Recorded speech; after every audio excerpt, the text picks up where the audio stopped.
Арма, құрметті көрермен, күй керуен хабары бүгін күй тартысқа арналмақ. Ертеде дәулескер күйшілер бір-бірінің дабысын естісе болды, арнайы іздеп барып, өнер жарыстырған екен. Міне сондай Қаратау перзенті Сүгір Әліұлы күйші Мафруза қызбен күй тартысқан екен. Олай болса, Сүгір мен Мафруза қыздың күй тартысын шебер күйші, ұлағатты ұстаз Жанғали Жүзбаевтың орындауында тыңдап көрелік. Ертеде мынау Қаратау мен Ұлытаудың ортасындағы далада атақты Мафруза дейтін күйші болған екен. Сол Мафруза маңайдағы өнерпаздардың бәрін жинап, осы күйден мені кім жеңетін болса, соған қалыңсыз тиер едім деген әңгіме шығарады. Сол әңгіме шыққаннан кейін ол жарыс алып, жан-жақтан өнерпаздар жиналады. Сонымен Мафруза менен күй тартысқа түсіп, талай жігіттердің беті қайтқан екен дейді. Соны естіп бір күні Сүгір күйші атақты, сол естіп күй тартысқа түскен екен дейді екеуі. Қыздың көркемдігіне байланысты бір әдемі күй арнайды. Жолаушының қоңыр күйі дейді. Жолаушының жолды қоңыры деп атайды. Сонда Сүгір былайша айтқан екен.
Сонда Мафрузаның жолаушының қоңыр күйі деп тартқан жауап күй екен дейді.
композитор Мұқан Төлебаевтың «Бір жан сара» операсына арқау болған Соқыришанның күйі екенін бірі білсе, бірі біле бермес. Олай болса, Ақбикешке ғашық болған Соқыришанның күй тартысын Едіге Нәбиевтің орындауында тыңдап көрейік. Ол кезде қазақта түрме жоқ, сот жоқ, үлкен кісілер билейді. Тентек болып қойған жігітті 1-2 жылға басқа жерге барып, түзеліп кел деп жібереді ғой. Сол кезде Ақбикеш айттырылып қойылған қыз, ана жігіт 2 жылдан кейін қайтып келсе, Ақбикештің ұзатылу тойының үстінен түседі. Содан отырған қонақтар, жаңағы қарттар келіп отырған құдалардан рұқсат сұрайды. Біздің қызымыз күйші, күй тыңдап қалайық. Ол кезде күйге шыққан қыз, жаңағы бүгін күйге шығып, ертең үйіне келіп жүрмейді. Құда шақырса, бала таппай еліне келмейді. Сондықтан құдалардың сұрауын келген құдалар рұқсат беріп, қыз айнам қалды деген күй тартады. Айнам қалды деген күй тартқаннан кейін кемпірлер айтады, ойбай, бұл қалай шешесі жасауын жасағанда төсек орнына ыдыс аяғын салып, айнасын қалай ұмытып кетті екен деп. Түсінбей отырғандықтан ғой. Сол бұл қыздың айнам қалды деп отырған, жақсы көрген жігітінің қалып бара жатырғаны. Соны бұл қыздың күйін қыздың мұңы деп тартады.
Төмен жақта отырған Есжан күйші домбыра сұрап алып, қош аман бол, Ақбикеш деп тартады.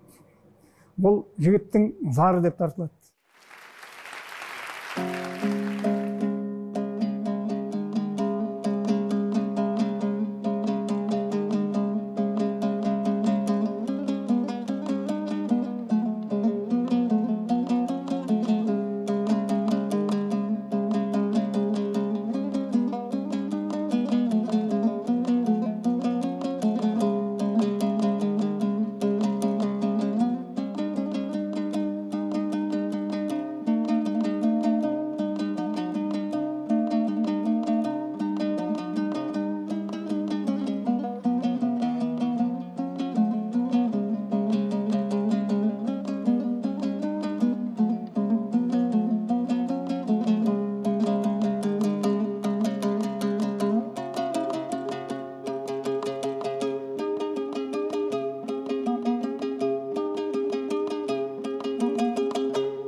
ерлік пен өнердің туын тіккен тағы да бір аймақ бұл Маңғыстау өңірі. Осы өңірде 7 өнерпаз ел ішінде 7 қайқа атанды. Солардың бірі Құлшар күйші. Ал енді осы Құлшардың күйлерін орындауға ортаға мен Абылай Тілепбергенов, Роза Айдарбаева және Ақтоты Дүйсебаеваларды шақырғым келіп отыр. Ертеде Құлшар деген күйші мал айдап жүріп, Тасастау Қайнар деген жерге Табын ауылына барып түседі екен. Атын көгалдау жерге барып шідірлеп, шеткері тұрған ақ отауға кіріп, үйіне кіріп келсе, үйінде жас қыз кесте тоқып отыр екен. Қызбен амандасып, төрге отырып болған соң Құлшар күйші, шырағым, мен бір мал айдап жүріп, ұзақ жол жүргеннен кейін шөліркеп, бір шыны шай ішсем бе деп едім, депті. Сонда қыз, ей жігіт, мен әрбір мал айдап жүрген жанға шай бере беретін қыз емеспін. Көзіңді ашып қара. Егер өнерлі ауылдың жігіті болсаң, алдымен амандас, сөйлес менімен, сонымен көрерміз шай ішетіңді, ішпейтіңді деп қалжыңдапты дейді. Сонда Құлшар күйші, шырағым, онда өнерлі ауылдың қызы болсаң, өнерге шайды алатын болсам, бұл мен үшін бір арзан тегін шай болды ғой. Кәнекей, жанында тұрған домбыраңды әперші маған деп, домбырасын алыпты дейді.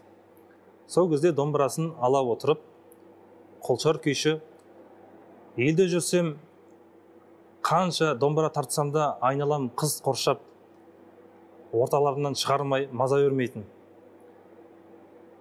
Дегенмен де сен жалғыз болсаң, мен саған сол күйді тартып берейін, күйдің атын қыз қамаған қойғам деп, күйін тартыпты дейді.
Қыздар, қанша кедергі келтірсеңіздер де, менің күйім бөлінбеді. Сіздер жеңілдіңіздер. Ай шырағым, өзің бір ілу көрмеген бала екенсің. Домбыраның әдемі әуендерінің бәрі үстің үшегінде болатын еді. Оны тартпадың. Біз де жас кезімізде домбыра тартқанбыз. Өзімнің кербез жүрсіме арнап, кербез керіп деген күй тартып едім.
деп кемпір күйін орындап болғаннан кейін қыз ойпырмай апа қолдарыңыз шалдығайын деген бе, қалай өзі? Домбыраны маған беріңізші, бұл жігіттің сазайын өзім тарттырайын деп домбыраны қолға алған екен. Құлшарға қарап, әй құрбым, құлақ сал, сен сияқты бір құрбым ауылға астында торжорға аты бар, келе бергеннен кейін осы жігіттің келе бергені жұртқа күдік тудырар. Осы жігітті келмейтіндей етенші деп, астындағы атын келемеждеп ат сортақ деген күй шығарып едім. Сол күйді орындап берейін, жарылып кетпесең құлақ салып тыңдай ғой, деп қыз ат сортақ күйін орындаған екен.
Ай қызым мен балам, сіздер менімен тартысқа түскілерің келіп отырау деймін.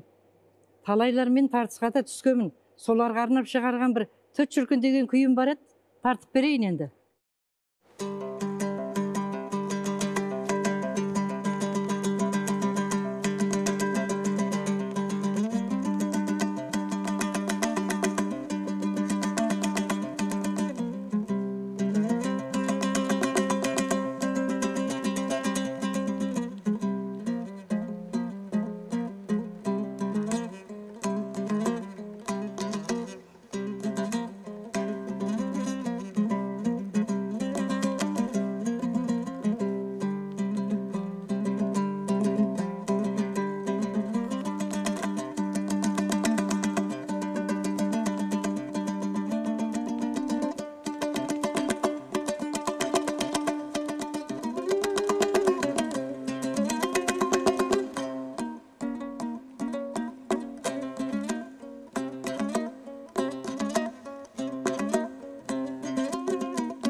деп кемпір күйін тартып болғаннан кейін кемпір қолшаға қарап, шырағым, қайта домбырамызды алып бұрауын бұздың.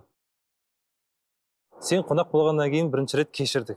Дегенмен де күйді тарта ғой, бірақ домбыраның бұрауын қайта бұзатын болсаң, айыпқа астындағы атыңды алып қаламыз деп айтады екен.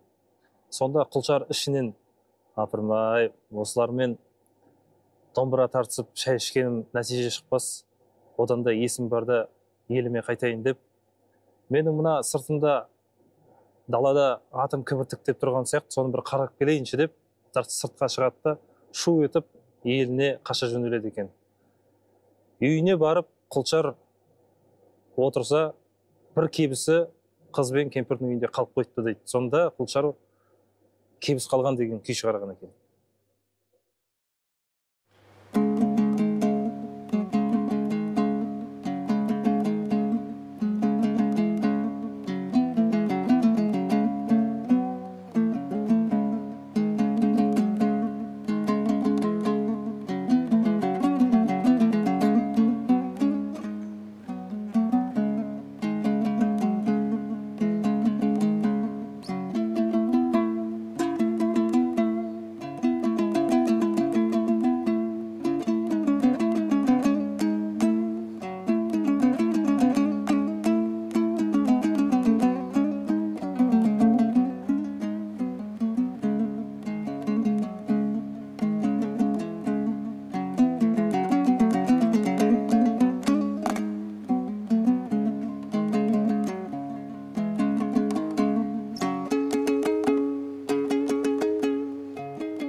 Бүгін сонау Қазанғап елінен келген Жайлау Асылханов Үсен төре мен Қазанғап арасындағы күй тартысын орындап бермек. Бірде Қазанғап бабамыз ауылдың жігіттерімен бірге астық алуға, Қоңыратқа жиналып, керуенмен жол шегіпті. Сол келе жатқан кезінде мынау Ақтөбенің өңірінде Қарағам істейтін жер бар екен, атақты Үсен төре дейтін сол кездегі басқарып отыр екен, ел билеп отқан үлкен ел ақсақалы. Киіз үйдің ішінде бір домбыра өлтір екен дейді. Сол бір қыз бала келіні ма отыр екен дейді үйінде. Содан Үсен төре үйінде жоқ екен, Қазанғап рұқсат сұрап, ана домбыраны көрейін десе, жаңағы келіні жоқ, ол төре бермейді, рұқсат болмайды деп бермепті. Қазанғап бабамыз, онда мен тек шертіп қана қоя қояйын, жол жүріп бара жатқан жолаушы едім деп алып домбыраны бір-екі шерт жіберіп орнына қойған екен дейді. Сол уақытта Үсен төре кіріп келіп, бірден анау домбыраға барып, мына домбырамды кім менің қозғаған рұқсатсыз деп үйіндегілерге қараған дейді. Сол кезде келіні ана кісі жаңа ұстаған деп Қазанғапты көрсетті. Сонда Үсен төре ашуланып, апырмай, менің домбырамды рұқсатсыз ұстайтын сен кім едің? Нағылған адамсың өзің. Енді сол үшін маған бірге орындап бересің. Егер де көңілімнен шықса, сый сияпатыңды берем. Егер де ұнамаса, онда жазаңды аласың, менің домбырамды ұстағаның үшін деп ашуланыпты дейді. Сонда Қазанғап бабамыз домбыраны ал жіберіп, көкірегіне 90 түрлі күй күмбірлеп тұрған Қазанғап бабамыз тосылсын ба, көкіл деген күйді орындап қоя беріпті.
деп күйді орындағаннан кейін Сөнтөре Қазанғапты төрге шығарып, сый сияпатын беріп, содан екеуі күнде домбыра тартып, сол бір мезгіл 2-3 күн қонақ болғаннан кейін бір домбыра тартып отқан кезінде Сөнтөре айтыпты дейді. Қазанғап жан-ай, сен негізі менен тартқыш емессің ғой, бірақ сен ептілігіңмен алдың деп қалжыңдаған екен дейді. Сонда Қазанғап бабамыз, жоқ Сөнтөре аға, мен сізбен тартысайын деп келген жоқ едім, мен сіздің батаңызды алайын деп келіп едім деп, содан екеуі сондай дос жолдас болып Қазанғапты үлкен сый сияпатымен еліне аттандырған екен дейді. Сондағы орындаған күйі Қазанғаптың сырма күйі мынау.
Күй тартысында дәулескер күйшілер қолданатын бір әдіс болған. Ол қарсыласын жаңылдыру, яғни жаңылтпаш күйлері. Біздің дәуірімізге осындай тамаша мұраның бірі Маңғыстау күйшілік мектебінен жетті. Өскенбай мен Құлбай Бақшының күй тартысы орындайтын Әлия Қарамұқан. Қазақ елі түркмен ағайындармен жапсар жатқандықтан дос көңілді, аралас құраластығы үзілмеген. Адайдың 7 қайқысының бірі Өскенбай Қалманбетұлы бір сапарында жақсыны көрмекке деп Құлбай Бақшымен айтысқан екен деседі. Сондағы Өскенбайдың тартқаны. Қабыл алыңыздар.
кезек Құлбай бақшыға келген екен.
Қадірлі әлеумет, бағдарлама уақыты шектеулі. Әйтпесе бұрынғы кездегідей таңды таң құрып, аңыз тарқатып, күй тыңдауға болар еді. Күй керуен қоржыны қазынаға толы. Ол қазынаға қазақтан басқа еш халықтың таласы жоқ. Олай болса, келесі кездескенше қош, сау болыңыздар.